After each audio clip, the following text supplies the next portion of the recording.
ሁላችንም እንደምናቀው እናንተም እንደምትረዱት ኑሮ ተወዷል።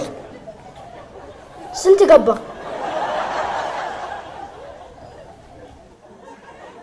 አረፍ ምን እያረክ ነው?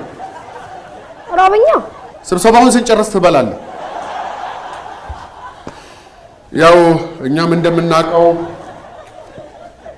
እናንተም እንደምትረዱ በቃ ኑሮ ስለተወደደ እኔና እናታችሁ ተወያይተን አስቸኳይ ኢኮኖሚያዊ ጊዜ አዋጅ አውጥተናል። በአስቸኳይ መብላት ነው አይደለም? ይኸውልህ አስቸኳይ ጊዜ አዋጅ ማለት አንድ ቤተሰብ ከአቅሙ በላይ የሆነ ችግር ሲገጥመው ቤተሰቡን ለማስተዳደር የሚያወጣው አዲስ ህግ ነው። ሁሉም ነገር እዛ ህግ ላይ ተቀምጧል። ሄዳችሁ ዝርዝሩን ማየት ትችላላችሁ። ቁጭ በሉ እንዴ! ልናይ እኮ ነው ይዋላልክ። እየነገርኳችሁ አይደለም እንዴ? ነው አታምኑኝም? ቁጭ በሉ። ለዚህ እኔና ሂሩቴ ተነጋግረን ተስማምተን ተግባብተን ኢኮኖሚያዊ አስቸኳይ ጊዜ አዋጅ አውጥተናል። በዚህም መሰረት አንደኛ ማንኛውም የዚህ ቤት አባል መክሰስ ከትምህርት ቤት ሲመጣ መክሰስ ግማሽ ዳቦ ይበላል። እኛ ዳቦ መብላት አንፈልግም። በቃ ጸጥታ። እኔ ዳቦ መብላት አንፈልግም፣ ያንቀኛል። የቧንቧ ውሃ ይቀርብልሃል ተባልክ አይደል እንዴ? እና ዳቦ በኋላ በላ መክሰስ እኮ ነው። ባለፈ ታሪክ እያሳደኩ ደግሞ መንበላጠጥ ያምራል እንዴ? ሁለተኛ ማንኛውም የዚህ ቤት አባል ከምሽቱ 2 ሰዓት በኋላ መብራት ማብራት፣ በኤሌክትሪክ የሚሰራ ማንኛውንም ቁስ መጠቀም አይችልም።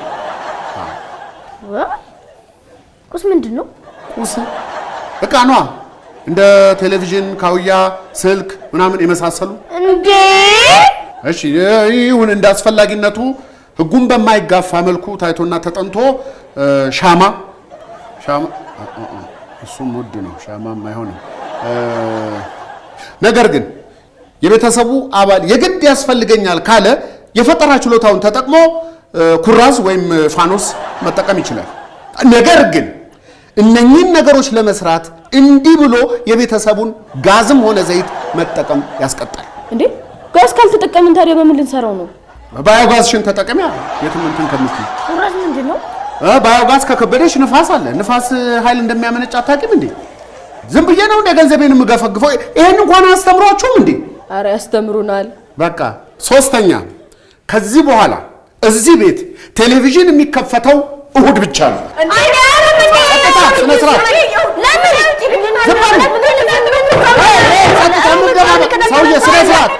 ስነ ስርዓት እንዴ! ጸጥታ!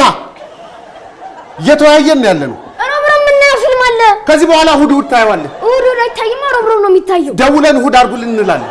የውጭ ሀገር ፊልም እኮ ነው። እሱንም ቢሆን ውጭ ላሉ ዘመዶች ደውለን እሁድ አድርጉልን። ደግሞ እሱም የስልክ ወጪ ሊኖረው ነው። በቃ እሁድ የሚታይ ፊልም ትፈልጋለህ። አራተኛና የመጨረሻው ይሄን ኢኮኖሚያዊ የአስቸኳይ ጊዜ አዋጅ ተላልፎ የሚገኝ የቤተሰብ አባል ምን ነው ባልተፈጠርኩ የሚያሰኝ ከቤት እስከ መባረር ድረስ የሚያደርስ ቅጣት ይጣልበታል። ስለዚህ አደራምላችሁ በማስተዋልና በአመክንዮ እንድትተገብሩት አደራላችኋለሁ። ሌላው ይሄን አዋጅ በአደባባይም ሆነ በጓዳ መቃወም፣ ለሌላ ለሶስተኛ ወገን በሐዘንና በምሬት ስሜት ማብራራት፣ ማጉረምረም፣ መተንፈስ በሕግ ያስቀጣል። ተግባባን?